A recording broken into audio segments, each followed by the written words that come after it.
Hi, I'm on the South Huron Trail on the McNaughton-Morrison section of the South Huron Trail, and I've stopped at the outdoor classroom. The Asabo Bayfield does instructing here, as do teachers from the elementary school system, where children are taught to enjoy nature, identify plants, identify birds. This time of year, without the leaves on the tree, the warblers that migrate through here can be identified a little easier. So learning about the plants, learning about the birds, enjoying the river, enjoying the marsh marigolds, the show of yellow along the river, and just generally listening to nature. Encouraging children, to invest in binoculars so that they can do bird watching.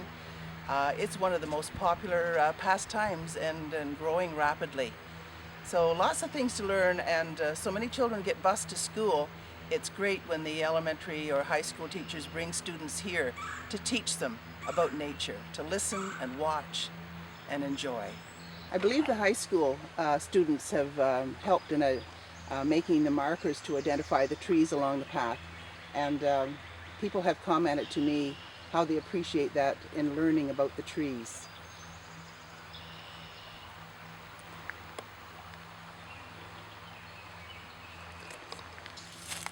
This tree is a hop hornbeam, kind of an unusual name, but an easy tree to identify because the bark is kind of frilly. Little pieces of bark, and that continues all the way up. So really easy to identify. A maple would never look like this, nor would an ash or a butternut or a spruce tree. The easy way is the bark.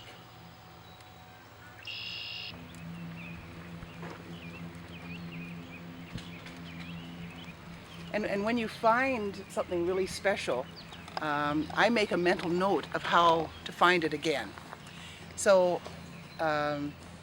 this particular place, we've got two beech trees and a black cherry tree, and then we've got a stump with a bit of a hole in it.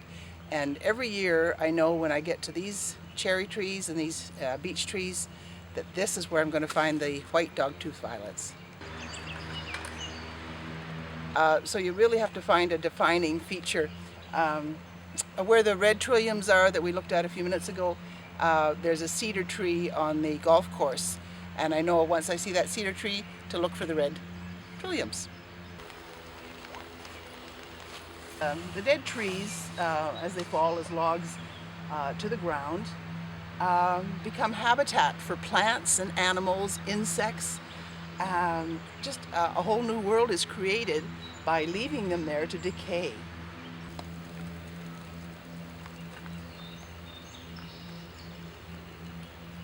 There's often a woodpecker in this area, and but floating down the river you might see the mallards, you might see the Canada geese, and the early part of May is when the birds migrate. They leave Pili and they come right through here on their way north, and the splash of yellow here and green there and blue there is just quite amazing.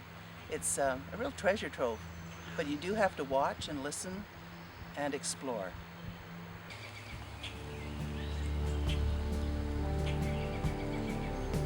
Hello, white squirrel.